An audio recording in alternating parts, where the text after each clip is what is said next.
It is 2026, and so many things are changing from a financial standpoint, tax standpoint, and people always at this time of the year want to say, we want to save more money this year.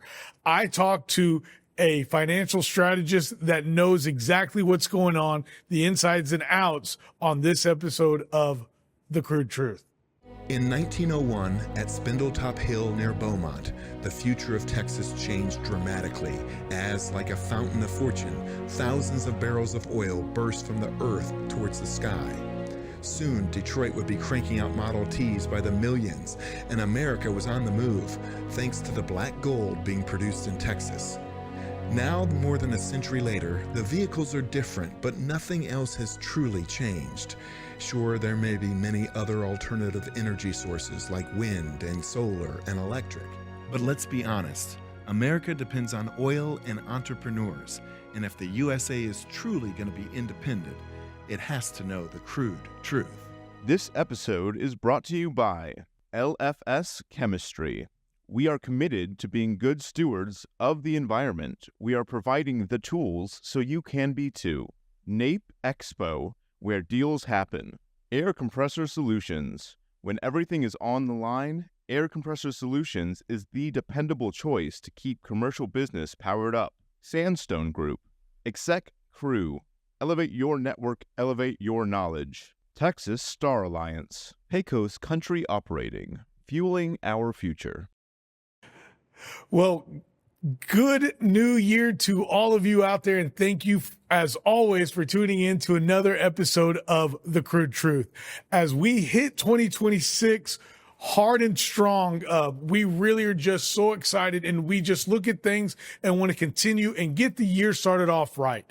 And so many people out there have resolutions that they want to make, so many goals that they have, and a lot of those begin financially. And on this episode, to kick the year off, I couldn't think of a better way to start the year off of 2026 with The Crude Truth than bringing on a financial manager, somebody that truly understands everything that's going on in the world of economy, and when they're placing their clients in different investments and different tax strategies, they really see what's going on. And so I'm just super excited today to bring on this individual. They hail from the great state of Florida. Their credentials, I will let them speak for themselves on that, are just immaculate. My guest today is again wealth manager Rebecca Walser. Rebecca, how are you? I'm great, Ray. Thank you for having me. I'm glad to be here. Oh my gosh. Well, thank you so much for being here. And again, I cannot thank you enough for coming on. I've had a chance to follow you on the different social media outlets, and you were out there as a knowledge authority, as I shared with you in our pre-production meeting, on what's going on in ways that people can save and tax strategize and really get ahead of the curve with their financial planning and their bottom line. So again, I just cannot thank you enough to be on the show. For those out there that don't know, you can tell us a little bit about yourself. Yes. So I have an undergrad in finance. I have a law degree. I have a advanced tax law degree, and then I have a global MBA from the London School of Economics with a concentration in economics. So very focused, very globally macroeconomic and tax focused wealth strategist, if you will. Yes, ma'am. You truly are. And what is really unique about what you do is you see it from that global scale, which I always tell people we have a global economy today more than ever before. But also when you're talking with your clients, you're looking at it from a true whole picture, but almost at a micro level. Is that true?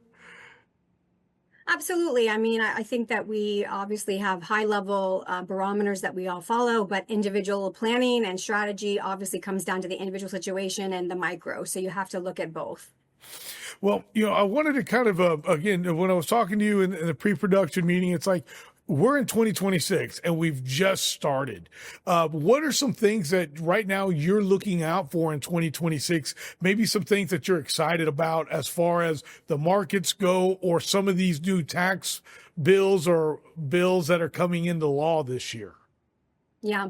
So the big beautiful bill did change the catch-up provisions for people that are 50 and over, and also for high net worth individuals or highly compensated individuals. So I would definitely encourage people to consult their tax professional, their CPA, or their tax advisor to understand the ramifications of those changes and make sure that their 401k withholdings are set up accordingly, because there are some changes there. I don't want to go through itemized list of what changed, Ray, because people will misconstrue and think it applies to them. And so I'd rather tell them things changed and go and speak to their tax consultant directly, because I don't want them to take personal advice from a very generalized topic. But we do have tax law changes for retirement in the big beautiful bill that do take effect in 2026. So we want to make sure that they are double checking that.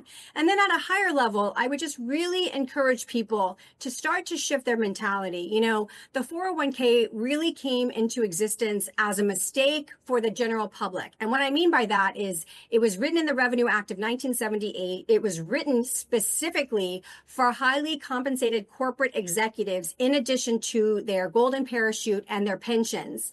And what happened was a fluke, that it was basically converted into the main retirement vehicle for all Americans. And there was no regression analysis. There was no mathematical testing for the future.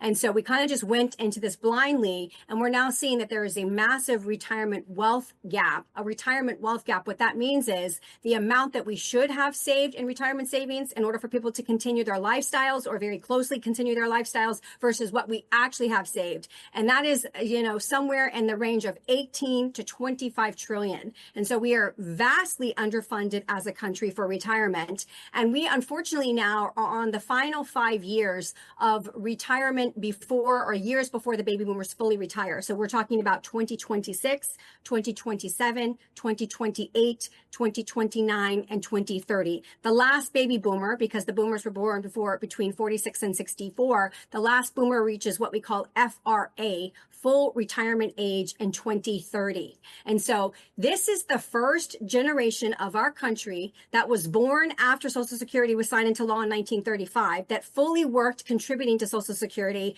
and in mass are retiring onto our social safety nets, which those being Medicare and Social Security. And so this is going to put immense, incredible, astronomical pressure on our tax code, because we know the CBO, the Congressional Budget Office, did an analysis in 2009 that basically said if we pay all of the boomers what we've promised to pay them, that the middle class tax rate would have to go somewhere from the 30s at the time when they did the analysis to somewhere in the mid 60s, low to mid 60s. And so everyone thinks, oh gosh, I'm saving taxes now, I'm deferring, and when I retire, I'll be in a lower bracket because I'll make less money. And that, frankly, is only half of the equation. What you are making is only half the equation. The other half of the equation is what are the then current tax rates. And so people think that they've done all this work to squirrel away this retirement savings in ERISA governed, what we call qualified accounts, only to then be in a tax trap. I think of it as a cookie jar, glass cookie jar. And every time you go to remove one of your retirement cookies, the government is there at the very top of the jar to take whatever portion they then tell you is their portion to take, and you get the residual. And so right now, Ray, we are in the third lowest tax scheme in the history of our nation, only surpassed by FDR in really the 30s and Ronald Reagan in the 80s. So this is our third lowest tax scheme. And my advice in general, without giving personalized, customized advice, would be to really consider transitioning pre-tax money into maybe post-tax or after-tax funds, or even Roth conversions that would buy the government out still while we're in the third lowest regime, because we do have tax changes coming, especially compounded not only with the retirement of the baby boomers, but also the fact that we're basically contributing about $2 trillion a year to our federal debt. Whoa, that's a lot to unpack right there, Rebecca. First of all, I don't think anybody likes for the government to be in our cookie jars at all. And so that definitely I want to say. Also, you know, the baby boomers were almost the last group, if I'm correct, to really look at Social Security as a retirement. And I'm glad you mentioned, and I did not know that the 401k came into existence in 1979, because I know that while I was growing up in my, late teens, early 20s, it was like, you want to be sure to add into your 401k.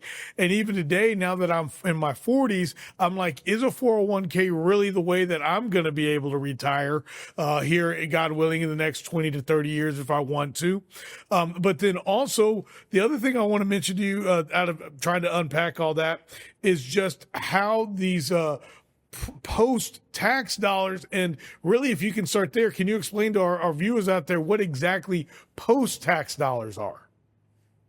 Yeah, so really we only have two type of tax dollar when you're looking at retirement. So that would be the qualified tax dollar that's governed by and under ERISA. The ERISA group of laws is the Employment Retirement Security Act.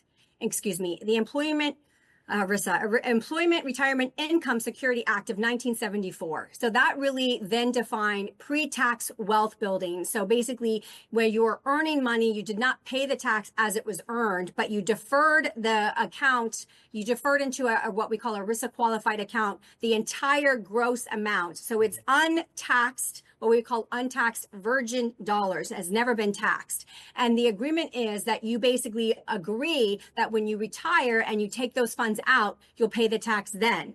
And when ERISA came into play in 1974, we had our top marginal bracket are in the 70s. So it really made a lot of sense for people that were making, a decent income. They were paying probably federal tax alone of a 50% rate or higher. And they really thought, geez, this is outrageous. Let me put this money away, not pay the tax. And then when I retire and I'm making less income on an annual basis, it'll drop me into a lower tax bracket and I'll pay lower tax. So it made sense when our marginal taxes were as high as 70%, 50 to 70%, if you were a really highly compensated individual. So what doesn't make sense, Ray, in 2026 is to continue that deferral when our top, rate for individuals is not even 35%. So why would we defer if our maximum rate we can pay is 35%, for example, 34%, and yet when we retire and we have this massive tax problem with our country, we have to raise revenue to pay our boomers. We already know that the CBO said that number could be for middle class somewhere in the 60s.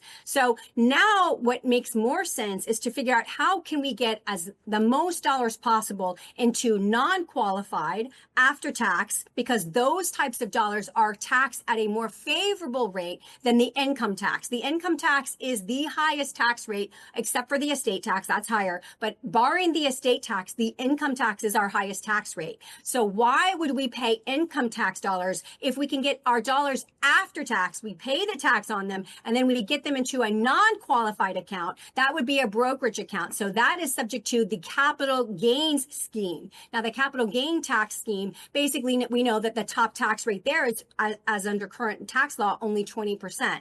So if I can pay my tax, buy the government out, pay the tax, be done, and then invest into a non-qualified account and only be subject to capital gains, that is a more efficient tax regime than pre-tax income tax rates. The other option is to keep it qualified, keep it subject to ERISA, but put into a Roth account. A Roth is one of the only two legal tax shelters that we have. With a Roth, you pay the tax when you contribute the funds to the Roth account. But the beauty of the Roth is that not only is your principal now tax-free forever, but all of your earnings are also tax-free forever. So anything that you put into the Roth, however big it grows for the rest of forever, those funds come out tax-free. So you could start this when you're very young in your 20s, do all of your contributions to the Roth, still get their employee match. The employee match often does go into the non-taxable side, the pre-tax side, but the Roth contribution that you're making, all of those funds and all of their growth for the rest of forever into perpetuity are going to be tax-free to you. So we would really encourage people to start looking at ways of tax to create and build wealth tax efficiently and not just get out of paying taxes currently, which is kind of what Americans got addicted to. Let me squirrel away this money and not pay tax until I retire. Yeah, that is a pretty strategic move there to basically, when taxes are high, go ahead and store in the pre-tax. And when taxes are low, go ahead and take the money out and pay the tax. That's a very strategic move to make. And I was unaware that this is actually the third lowest taxable rate that we've ever been in during this administration right now. Speaking of all the things that are going on with this administration and the One Big Beautiful Bill Act, Rebecca, how are you seeing 2026 really continue to grow for your current clients, and what you're recommending them to do as the One Big Beautiful Bill Act comes into play and all these other activities here in 2026? Definitely talk and consult with your tax advisor about your specific situation. Ask them specifically, how has the One Big Beautiful Bill changed what I'm doing to prepare for retirement, what I'm deferring in taxes, what I should be deferring in taxes, or what I should not be deferring in taxes. But then I would also say, at a very high macroeconomic level, we have to really start to think about what is the future coming very fast. Mm-hmm. And what I see is a global macroeconomic transition away from what we would call traditional currency. Fiat currency, basically, which is backed by only by the full faith and credit, in our case in America, of the United States Treasury. And that has been a solid backing since the Bretton Woods Agreement happened in 1944, which is when the United States dollar became the official world reserve currency. It's been a very strategic place to park money, to invest money, and to invest assets. However, as we transition from fiat currency to what we call the blockchain, and that would be obviously all of the, most people know it as Bitcoin, XRP, Ethereum, all of those coins, as we transfer currency to the blockchain and the introduction of stable coins really looks like that will be the blockchain currency of transaction processing. I would really encourage people to start to think about how can they branch out their financial holdings to not be so traditionally focused, which would just be 401ks and IRAs, but also start to look at the stable coins and the blockchain currencies that really are the future. I cannot tell you how fast this transition will happen, but I anticipate myself that within less than 5 years, less than 60 months, we will see a substantial amount of traditional banks disappear, and we will start to see payment processors that are talking and taking stable coins, and that will have an impact specifically and directly on the United States, because if people need US dollars less and less and less to transact bi-directional trade, then that means the US dollar will be less relevant, less important, and we need to position ourselves for that eventuality as Americans. Wow. You kind of just threw a curveball in there. I did not see that one coming. What makes you think that we could be more and more dependent on Bitcoins in the next 5 years? Like, what are you seeing? What trends are you seeing? And it's not necessarily Bitcoin, right? Bitcoin is just the grandfather of the blockchain currency, but really stable coins, I believe, will be the transaction currency that we'll be leveraging. What I see happening is things that have never happened before, Ray. So we're talking about bi-directional trade in domestic currencies between China and India. These are the two most populous nations on planet Earth. We're talking about, between the two of them, almost 4 billion people, which is half of the population of the world almost. And so the fact that they are now bypassing the US dollar completely and bi-directional trade is unheard of. We also have bi-directional trade happening between India and Russia that has never happened before. So what you're seeing is massive countries, and specifically, I would say the BRICS nation. The BRICS bloc is Brazil, Russia, India, China, South Africa, also joined by many others now, including Saudi Arabia, and even though they don't want to publicly acknowledge that. What this means is that the world is moving forward around the US dollar, outside of the US dollar, and investors and US Americans need to know this information and need to start to prepare for the eventuality that the world will not be beholden to the US dollar indefinitely. Wow, I have not heard of BRICS in several months. And yeah, you are correct. Brazil, Russia, India, China, and South Africa. I always accidentally say South America. And also, when you look at, as the time we record this episode, what's going on in South America with Russia and China's presence there. So I want to kind of transition, because right now, or ask you this, as I told you, that oil and gas is my bread and butter. And right now, oil and gas is still bought and traded on the market with the American dollar or the petrodollar. How do you see that being traded in the future? Well, if you look, we already see transactions occurring from, for liquefied natural gas that is occurring in euros outside of US dollars. And so that has already begun with European purchases. So we are already beginning to see the beginning stages of transactions outside of the US dollar. And once those continue to occur kind of more frequently, then the de-dollarization of the world has begun. It's already begun, Ray. It's just that it's very quiet. It's very individualized transactions here and there. But as it becomes accepted and more massive, then I think that Americans need to understand that we sell our dollars to the world because they need dollars to transact trade. The second they don't need dollars to transact trade, they'll stop buying them. And the second that we don't have foreign buyers of our dollars, we could lose potentially. So if we have a $7 trillion, a $6 trillion annual budget at the federal level, and we're only collecting $4.3 trillion in taxes, we are debt financing with the rest of the world the balance, the difference, a little under $2 trillion a year.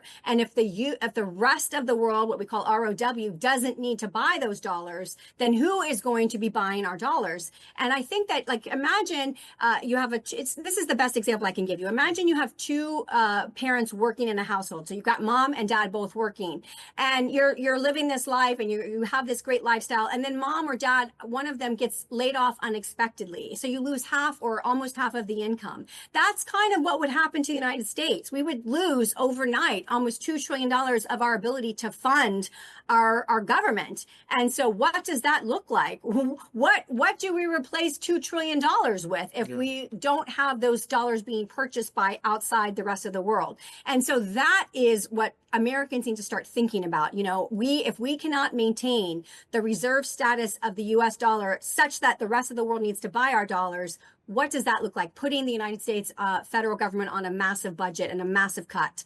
And so that's what we're talking about, really recognizing that we are in a global macroeconomic currency transition. It has begun, and it will eventually mean a lot of changes for the United States. Wow. That's a lot. And you've really opened up so much more that I think we could dive into.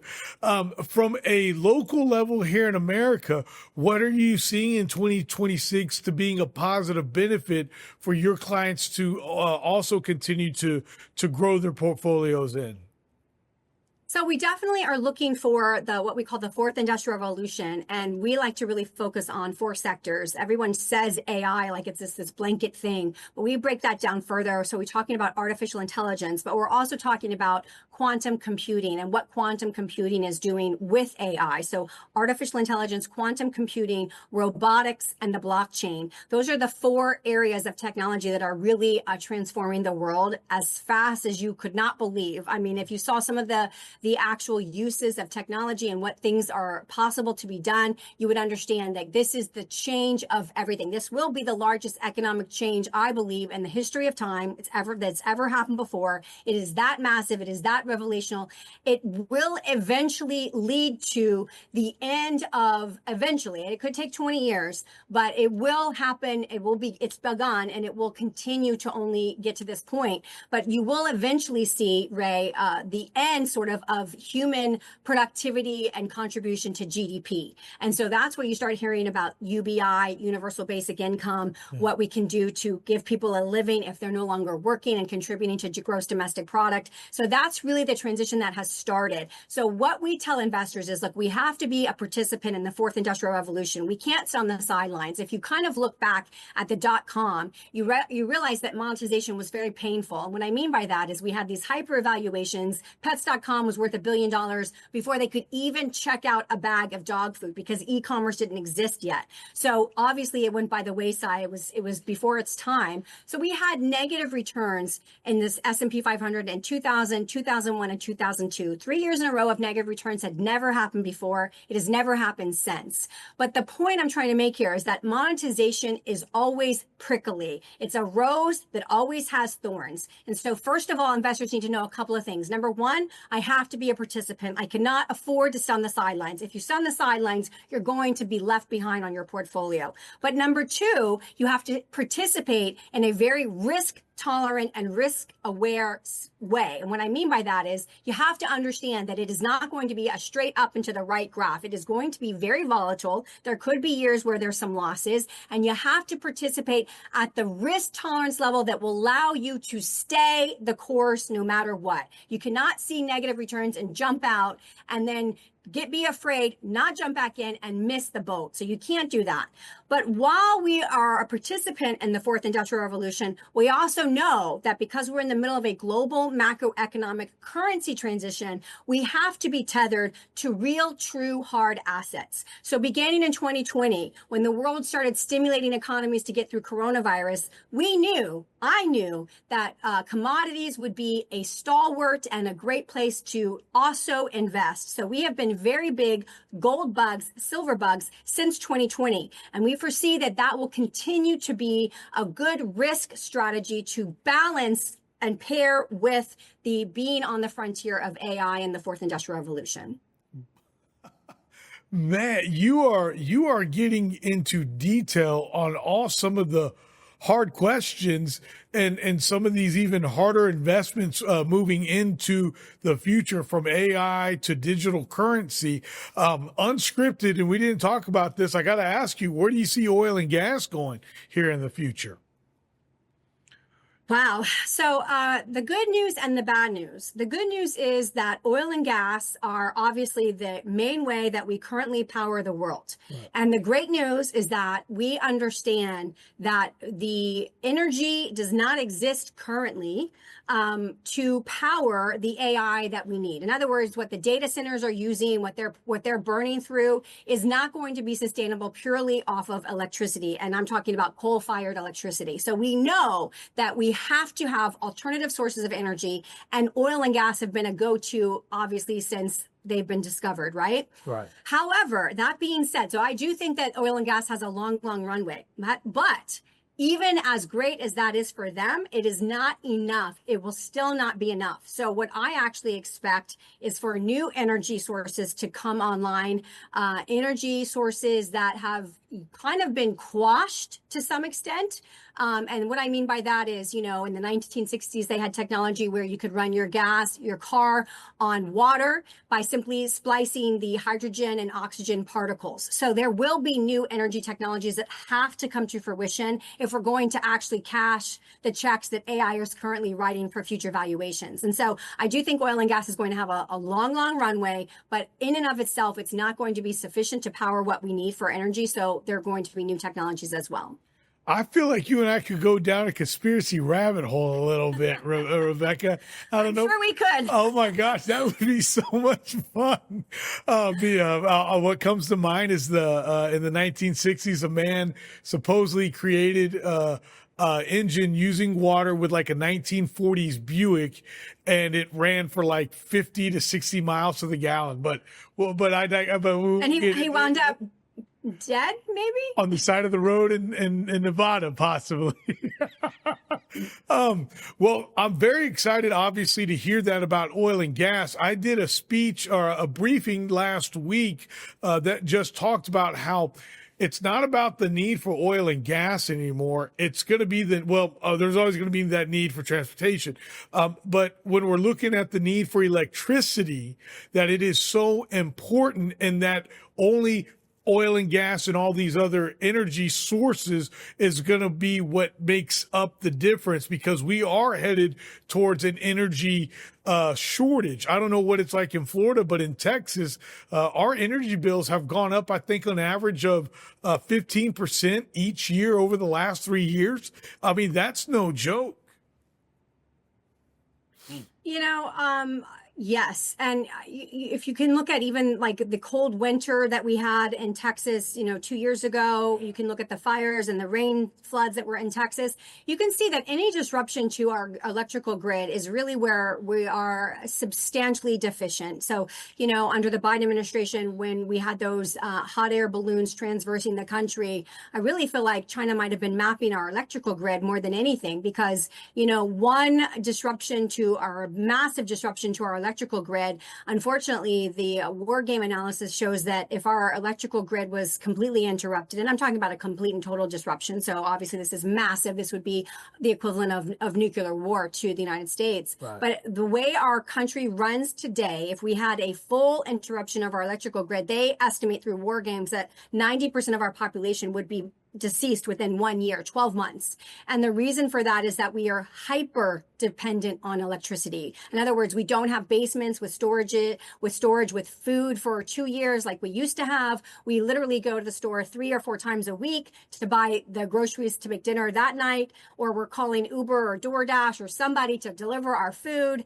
And all of this depends on electricity. So I would say that as a matter of national security, our electrical grid must be reinforced. And really, it's just antiquated infrastructure that has not had the attention that it's needed in the last 2 decades. And unfortunately, China and our enemies are extremely aware of this weakness of our country. So it is massive. The electrical grids, the energy powering systems of our country, they are a matter of national security, and they are that important. I am so glad you're saying that, because that is something that I continue to tell people all the time, is that when I hear drill baby drill, I'm really also hearing build baby build, because our infrastructure is so old. And I love oil and gas, but we have an infrastructure that's truly built on coal and oil and natural gas, and that we need to build out this infrastructure to be more safe and secure and be able to run on things like wind, solar, and nuclear. Because even if we had all the wind and solar power to generate with the world or for the country, we don't have the transmission lines to get it everywhere it needs to go. Yeah, I totally agree. 100%. With people out there that going into 2026, what are some things that you can share, kind of just talking about, like, hey, just some real quick tips that people can do to just save $1 and maybe add to their portfolios? I think the biggest thing you can do, there's a lot of tools out there now that we're in the subscription craze of time. So I know myself personally, and I'm like a financial guru, so this is embarrassing to even admit this, but we sign up for a subscription. You might even be on Amazon thinking that you're buying something one time, and you actually have the default is now the subscribe and save button, right? And so now you've got all these subscriptions. So the first thing you can do as just a new check is there's an application. I don't know which one it is, and I think there's more than one now, but you can actually download an app to see all of the subscriptions that you have and delete them if you don't need them. How many TV subscriptions do you need? Do you need 5, or can you live with just 2? Do you need to have subscriptions on Amazon for everything every 2 months, or should you just buy it when you need it? Do you need a subscription for the workout app that you haven't used in 6 months? So I would start with, hey, what are all my subscriptions, and can I get rid of anything? Because we forget all the little charges that are coming out of our credit card on a monthly basis. That would be a great way to see if you could squeeze some dollars that you won't even miss back into retirement. And then also think outside of the box. Do not just think of my retirement all has to go through my employer, through my ERISA account. Think outside of the box and think of where else can I invest? Are there potential opportunities on the outside of the work governed plan that I should be looking at? Because I think that we've just become too beholden to our employer and our retirement savings through the employer as our sole source of retirement income. And that is just already deficient on its face. And so you definitely need to look at alternatives. Okay. And speaking of alternatives, with you having such an extensive tax background, for those out there that may not know about oil and gas, can you kind of shoot some of the tax benefits that may be there with oil and gas investments? Well, I mean, there are different structures depending on what you do. Certainly, there's some entity structures that give you tax benefits if you're investing in oil and gas. There's opportunity zones that you can look at that will help tax advantage situations. So there's a lot of different tax schemes. There's donor advised funds if you're a higher net income individual or you have a higher wealth, balance. So I would just say I hate to give out general or specific advice, Ray, because I have just learned as a tax lawyer to keep everything very high level and very general so that nobody can say, she gave this direct advice. No, this is not direct advice. This is, hey, there are things out there that are tax advantaged, and ask and consult your tax advisor to make sure that you know what would apply to you and how you could specifically implement them for your portfolio. Man, it's spoken like a true professional right there, Rebecca. When people are coming to you and maybe they're looking to come work with you in your firm, what kind of clients are you always looking for and always help? And of course, I know you're happy to help anybody out, Rebecca. I mean, you're just that nice and you're that great of a person. But what is whenever you're looking at your ideal clients, who are y'all helping out, and how can people reach you guys? Yeah, so the best way to find out about our practice is just to go to our website, which is Walser, Walser, as you can see right up here, walserwealth.com, and that will connect them into our practice. There's ways to schedule appointments right there to get booked with the team. But I would say that our practice really does cater to higher net worth families, individuals that do have tax issues because they have to pay a lot of tax and they're looking for tax efficient ways to grow their portfolio. And then certainly looking to have tax efficient ways to pass down legacy funds to the next generation. So we really specialize in higher net worth clients and families, but certainly people that have at least $250,000 of investable assets, we can look to talk to them. We do a lot of comprehensive analyses of what they're currently doing and projecting that out if they stay the course versus what they would do if they worked with us, to give them a really kind of barometer. We're a national registered investment advisors, or RIA, SEC registered. So certainly we help people across the country, and we can help really people that are ready to take a different approach. Well, Rebecca, I just want to say thank you so much for this time. As we kick off 2026, you have really opened up so many more topics that I feel like that we can talk about throughout the year, and I would like to really do that. Again, just one more time for those out there that want to reach you guys, how can they reach you and your firm? walserwealth.com. Okay. Well, Rebecca, again, I want to say thank you so much. I do wish you a happy and successful 2026. And the advice you've given today, I think, is great general advice, no direct advice to any individual person. And to all our listeners and viewers out there, we wish you here at the Crude Truth a very successful 2026.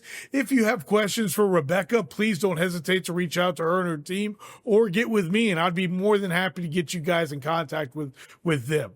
And to everybody out there, thank you as always for tuning in to another episode of the Crude Truth. We'll see you next time. Again, the Crude Truth would like to thank today's sponsors: LFS Chemistry, NAPE Expo, Air Compressor Solutions, Sandstone Group, Exec Crew, Texas Star Alliance, Pecos Country Operating, and Real News Communication Network.